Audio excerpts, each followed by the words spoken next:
बिस्मिल्लाहिर्रहमानिर्रहीम। Dear students, क्या हाल चाल हैं आपके। उम्मीद है कि आप सब ठीक होंगे।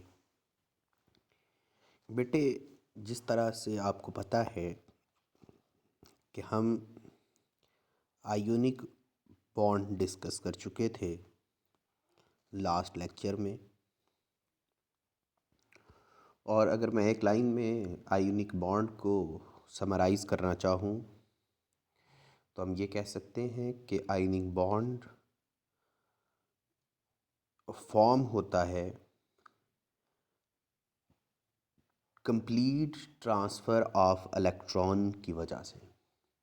जब कोई एक एटम अपना इलेक्ट्रॉन कंप्लीटली किसी दूसरे को ट्रांसफ़र कर देता है। जब हम ट्रांसफ़र का लफ्ज़ करते हैं, बोलते हैं, तो ये बात हमारे लिए कॉन्सेप्ट में क्लियर हो जानी चाहिए कि एक एटम डोनेट कर रहा है और दूसरा एक्सेप्ट कर रहा है, तो ये ट्रांसफ़र होता है। आयनिक बॉन्ड बनता तब है जब एक इलेक्ट्रॉन ट्रांसफ़र कर दिया जाता है कंप्लीटली तौर पे, कि एक एटम का जो इलेक्ट्रॉन है उसे हम बिल्कुल आगे दूसरे एटम की तरफ भेज देते हैं।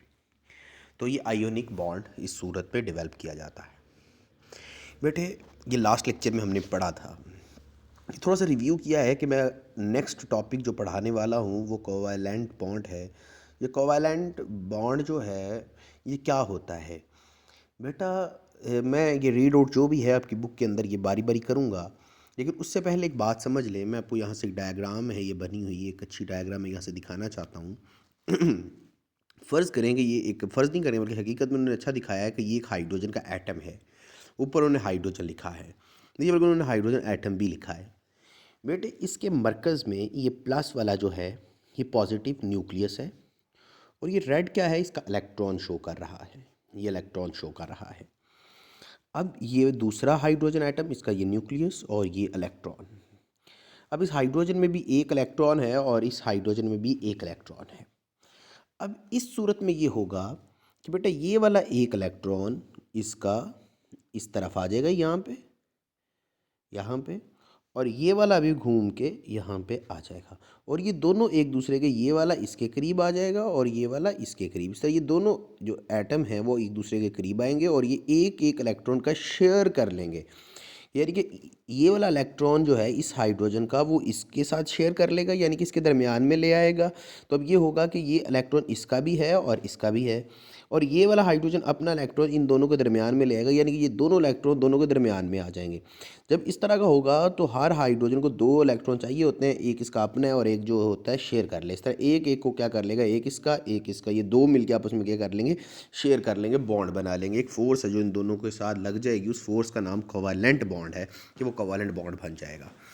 ये लेविस का कॉन्सेप्ट था। हम इसे अगर स्टेट करना चाहूँ तो कहता है अ कोवैलेंट बॉन्ड इज़ फॉर्म्ड, कहते हैं कोवैलेंट बॉन्ड बनता है by the mutual sharing of electron between two atoms. जब दो एटम एक दूसरे के साथ जुड़ेंगे और इलेक्ट्रॉन की म्यूचुअल शेयरिंग, यानी कि एक इसका और एक इसका एक जैसी शेयरिंग करेंगे, तो हम इसे कोवैलेंट बॉन्ड कहेंगे। While sharing each atom completely its valence shell, कहते हैं ये बात है कि आपकी जो शेयरिंग है वो वैलेंस शेल से होगी। Attain the nearest inert gas configuration, और वो अपने आप को इनर्ट गैस यानी कि नोबल गैसेस जैसा हमने इस चैप्टर के शुरू में बात की थी कि आउटर मोस्ट शेल कंप्लीट करने के लिए ही वो ये बॉन्ड डेवलप कर रहे होते हैं। अ कोवैलेंट बॉन्ड में भी नॉन पोलर और पोलर। अब जो कोवैलेंट बॉन्ड है ये पोलर भी हो सकते हैं और नॉन पोलर भी हो सकते हैं इन नेचर में। अच्छा, आगे जाके हम इसकी कैटेगरी के लिए स्टडी करेंगे कि पोलर क्या होता है और नॉन पोलर क्या होता है, लेकिन उससे पहले मैं आपको एक चीज़ बताना चाहता हूँ कि ज़िंदगी में याद रखो बेटे कि जब भी आपको पोलर और नॉन पोलर के बारे में देखना हो तो मैं मुश्किल बातें भी करूँगा, लेकिन एक निशानी के लिए ऐसे ही नहीं, बल्कि पहले आप एक निशानी ही समझ लें कि जब एक एटम के ऊपर पॉजिटिव चार्ज और दूसरे पे नेगेटिव चार्ज आ सकता हो तो हम उसको पोलर कहते हैं। जब आपको पॉजिटिव चार्ज, यानी कि पॉजिटिव चार्ज का मतलब क्या होता है, मेरी बात समझने की कोशिश करना। पॉजिटिव चार्ज का मतलब क्या होता है, यहाँ से इलेक्ट्रॉन दूर चला गया है। अगर फुल पॉजिटिव चार्ज है तो इसका मतलब इलेक्ट्रॉन कंप्लीटली ट्रांसफ़र हो गया है। अगर पार्शियल पॉजिटिव चार्ज है तो पार्शियल पॉजिटिव का मतलब ये होता है कि इलेक्ट्रॉन कंप्लीटली तो नहीं गया, एक जगह से मुकम्मल तौर पे मूव करके तो नहीं गया, लेकिन उससे दूर हो गया है, न्यूक्लियस से एटम से दूर हो गया, थोड़ा सा इलेक्ट्रॉन उसका दूसरी की तरफ चला गया। अब याद रखो, जब इलेक्ट्रॉन किसी एक एटम से थोड़ा सा दूर चला जाए तो उस एटम के ऊपर हम पार्शियली पॉजिटिव चार्ज कह देंगे, और जब किसी एटम के करीब इलेक्ट्रॉन आ जाता है, जब तो पूरी तौर पे एटम में दाखिल हो गया, तब तो उसके ऊपर पूरा नेगेटिव चार्ज है। लेकिन जब इलेक्ट्रॉन जब ही किसी एटम के करीब आ जाता है तो उसके ऊपर पार्शियल नेगेटिव चार्ज आ जाता है। अगर इस तरह किसी एटम के ऊपर पार्शियल पॉजिटिव और पार्शियल नेगेटिव चार्ज आ रहा हो तो हम इसको क्या कहेंगे, पोलर एटम कहेंगे, पोलर बॉन्ड कहेंगे। और ये किस वक्त होगा, मेरी बात अब तवज्जो से सुनना, कब होगा, जब एक तरफ हाई इलेक्ट्रोनेगेटिविटी वाला एटम और दूसरी तरफ लो इलेक्ट्रोनेगेटिविटी वाला या इलेक्ट्रोपॉजिटिव एटम होगा। ये बात समझ में आ रही है? अच्छा, यानी कि एक लाइन में बताता हूँ, अगर आपको इलेक्ट्रोनेगेटिविटी याद हो जहाँ हमने लास्ट में पढ़ी थी, तो वहाँ पे एक लाइन मैंने बोली थी भाई, वो लेक्चर आप चाहें तो दोबारा एक दफ़ा सुन सकते हैं। तो वहाँ पे मैंने लास्ट में एक लाइन बोली थी कि अगर कोई बॉन्ड जिसके अंदर इलेक्ट्रोनेगेटिविटी डिफरेंस मौजूद है, कि एक तरफ पॉजिटिव और एक तरफ नेगेटिव है, कोई इलेक्ट्रोनेगेटिविटी डिफरेंस मौजूद है, इलेक्ट्रोनेगेटिविटी एग्जिस्ट कर रही है, इलेक्ट्रोनेगेटिविटी डिफरेंस मौजूद है, तो बेटा समझ लें कि वो बॉन्ड पोलर है। और अगर किसी में इलेक्ट्रोनेगेटिविटी डिफरेंस जीरो है, कोई इलेक्ट्रोनेगेटिविटी डिफरेंस नहीं आ रहा, तो इसका मतलब है वो बॉन्ड क्या है, नॉन पोलर है। अच्छा बेटे, अब हम आपकी बुक को थोड़ा सा देखते हैं, और एक बात हमेशा के लिए ठीक नहीं, लेकिन किसी हद तक ठीक बात है, कुछ एक्सपेंशंस के साथ, एक्सेप्टेशंस के साथ। बाकी बात ठीक है कि जो सेम टाइप ऑफ एटम्स के बॉन्ड बनते हैं अक्सर नॉन पोलर होते हैं, मेजॉरिटी में नॉन पोलर होते हैं, बल्कि सारे ही नॉन पोलर होते हैं। आप कह सकते हैं कि ये सारे क्या होते हैं, नॉन पोलर होते हैं। और जो डिफरेंट एटम के दरमियान में बनते हैं, जो सेम एटम आपस में शेयर करेंगे वो नॉन पोलर, और जो डिफरेंट बनते हैं वो क्या होते हैं, पोलर होते हैं। जो डिफरेंट एटम्स के दरमियान में बनेंगे वो क्या होंगे बेटा, पोलर होंगे। लेकिन ये मेजॉरिटी में ऐसा होता है, इसके बहुत सारे केस ऐसे भी हो सकते हैं कि डिफरेंट एटम के दरमियान में बनाओ नॉन पोलर है। वो आगे एक दो एग्जांपल मैं आपको डिस्कस करके समझा दूंगा वो किस तरह से बात कर रहे हैं हम। लेकिन आप ये बात समझ जाए कि जितने पोलर हैं वो क्या है, जो डिफरेंट एटम में बनते हैं मेजॉरिटी में, कुछ केसेस को छोड़ के। और नॉन पोलर कौन से हैं, जो सेम एटम्स के दरमियान में बनते हैं। Any problem? अच्छा, अब नॉन पोलर आपकी बुक क्या कहती है, कहते हैं in such bonding electron pair are equally share. जब इलेक्ट्रॉन इक्वली शेयर किया हो, अगली लाइनें ध्यान से पढ़ते रहिएगा, मैं आपको चीज़ समझा के जाने लगा हूँ। ये देखो हाइड्रोजन, जिस तरह हम ऊपर वाले एग्जाम्पल में बात कर रहे थे, ए हाइड्रोजन और हाइड्रोजन एक का क्या किया है, शेयर किया है। अब ये वाला हाइड्रोजन इस इलेक्ट्रॉन को जितनी फोर्स से खींच रहा है उतनी फोर्स से दूसरा इलेक्ट्रॉन खींच रहा है, लिहाजा ये इलेक्ट्रॉन बिल्कुल दरमियान में आकर रुक गया, ना उस तरफ हाइड्रोजन की तरफ मूव कर रहे हैं ना इस तरफ हाइड्रोजन की तरफ मूव कर रहे हैं, दोनों में किसी तरफ मूव नहीं कर रहे। तो हम ये कह रहे हैं ये क्या है, एक नॉन पोलर है। यानी कि इलेक्ट्रॉन किसी की तरफ नहीं है, जिसकी तरफ इलेक्ट्रॉन ज़्यादा होंगे वो क्या हो जाएगा बेटा आपका नेगेटिव, और जिसकी तरफ कम हो जाएंगे वो क्या हो जाएगा, पॉजिटिव। तो यहाँ पे देखो कि हाइड्रोजन के बिल्कुल दरमियान में इलेक्ट्रॉन है, क्योंकि दोनों सेम है, और दोनों सेम की जो अट्रैक्शन है इलेक्ट्रॉन को खींचने की वो सेम है। जितना एक हाइड्रोजन खींच रहा है उतना ही दूसरा खींच रहा है, लिहाजा हाइड्रोजन के इलेक्ट्रॉन अपनी पोजीशन दरमियान में रख लिए, इसलिए किसी की तरफ को भी मूव नहीं करे, इसलिए क्या हो जाएगा, नॉन पोलर। क्लोरीन की एग्जांपल इस तरह देखो कि यहाँ पे बाकी सारे हैं, ये क्रॉस वाला जो है वो इस इलेक्ट्रॉन, इस हाइड्रोजन का इलेक्ट्रॉन है, और जो डॉट वाला वो इस क्लोरीन का एटम है, इलेक्ट्रॉन है। तो अब एक ये क्रॉस और एक डॉट, ये देखें, अब ये वाला एक क्रॉस है, ये जो इस ये वाला क्लोरीन है, ये वाला इसका है, और ये एक डॉट है जो कि इस क्लोरीन का है। अब क्या होगा बेटा जी, अब ये देखो यहाँ से इसको, ये डॉट वाली क्लोरीन जो है जिसमें डॉट में ये वाला क्लोरीन खींच रही है, और इस डॉट को, ये जो डॉट है आपका, इसको ये वाली क्लोरीन खींच रही है, लेकिन दोनों की फोर्स ऑफ अट्रैक्शन क्या होगी, सेम होगी। इलेक्ट्रॉन को जो खींच रहा है वो क्या है, क्लोरीन। अब इन दो इलेक्ट्रॉन को, ये क्रॉस और ये डॉट दो इलेक्ट्रॉन है, अब ये वाली क्लोरीन भी इन दोनों को खींच रही है, ये वाली क्लोरीन भी एक दोनों को खींच रही है। तो जो क्लोरीन है वो किस तरफ को मूव करेगी बताएं ज़रा, इलेक्ट्रॉन किस तरफ को मूव करेगा, ये वाला क्लोरीन भी इन दो को अपनी तरफ खींच रहा है, ये वाला क्लोरीन भी इन दो इलेक्ट्रॉन को अपनी तरफ खींच रहा है, तो ये इलेक्ट्रॉन किस तरफ जाएंगे। क्लियर सी बात है कि बेटे दोनों क्लोरीन हैं, जितनी ताकत से ये वाली क्लोरीन खींच रही है उतनी ही ताकत से ये वाली क्लोरीन खींच रही है। जब दोनों के खींचने की बेटा ताकत एक जैसी है तो ये इलेक्ट्रॉन कहीं पे भी नहीं जाएंगे, दरमियान में रहेंगे, ना इस क्लोरीन की तरफ मूव करेंगे ना इस क्लोरीन की तरफ मूव करेंगे, ना इस क्लोरीन की तरफ मूव करेंगे, दोनों में से किसी क्लोरीन की तरफ ये इलेक्ट्रॉन मूव नहीं करेंगे। और दोनों की तरफ इलेक्ट्रॉन मूव नहीं करते, ये दरमियान में रह जाते हैं, तो it mean that is the non polar bond. ये क्या हो जाएगा, नॉन पोलर बॉन्ड हो जाएगा। एनी प्रॉब्लम जी? कोई मसला हो, कोई प्रॉब्लम नॉन पोलर करैक्टर के ऊपर। ये Cl अगर इसका 4 बॉन्ड भी लगे हों तो ये क्या होगा, नॉन पोलर बॉन्ड होगा। ये भी क्या है, नॉन पोलर बॉन्ड है। Any problem.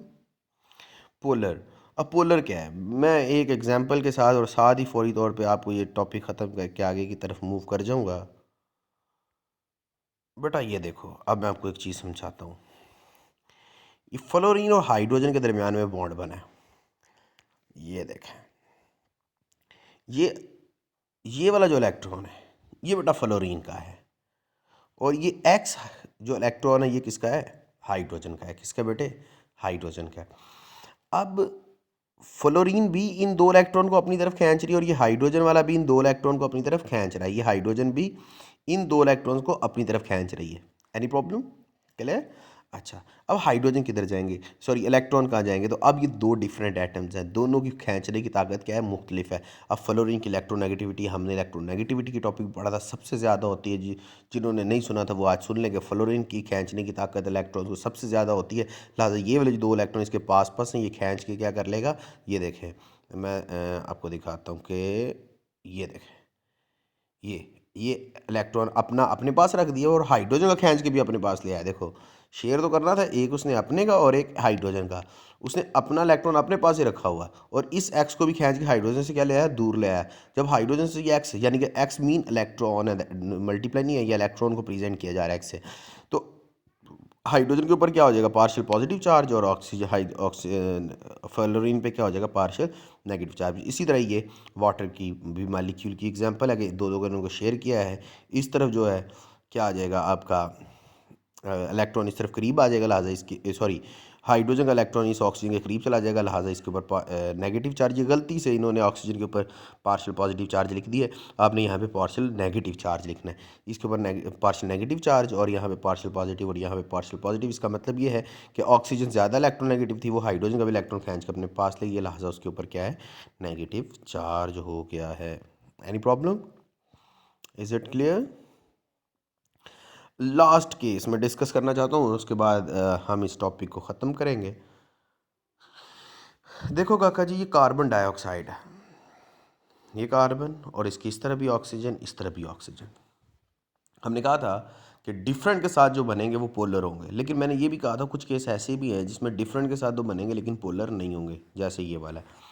ये देखें, ये क्लोरीन है, सॉरी कार्बन है, इसके इस तरह भी ऑक्सीजन है, इस तरह भी ऑक्सीजन है। ये दरमियान में देखें, यहाँ पे ये 2-2 का इन्होंने क्या किया हुआ है, इस ऑक्सीजन के 2 इलेक्ट्रॉन और कार्बन के 2 इलेक्ट्रॉन, इस ऑक्सीजन के 2 इलेक्ट्रॉन, इस कार्बन के 2 इलेक्ट्रॉन। तो यहाँ 2-2 का क्या बना हुआ है बेटा, कोवलेंट बॉन्ड। 2 कोवलेंट बॉन्ड है, ये वाला और ये वाला। यहाँ पे मैं आपको यहाँ पे दिखा सकता हूँ इस डायग्राम में, ये 2 कोवलेंट बॉन्ड है, एक ये वाला एक ये वाला। अब ये जो क्लोरीन कार्बन के इलेक्ट्रॉन हैं ये इस ऑक्सीजन की तरफ जाएंगे कि इस ऑक्सीजन की तरफ जाएंगे, क्या ख्याल है। इस कार्बन के इलेक्ट्रॉन को ये वाली ऑक्सीजन भी खींच रही है। देखो यहाँ पे इस डायग्राम में देखने की कोशिश करते हैं। देखो, ये जो कार्बन है इसके इलेक्ट्रॉन को ये वाली ऑक्सीजन भी खींच रही है और ये वाली ऑक्सीजन भी खींच रही है। इस कार्बन को ये वाली भी खींच रही है और ये वाली ऑक्सीजन भी क्या कर रही है, अपनी तरफ अट्रैक्ट कर रही है, ये वाली ऑक्सीजन।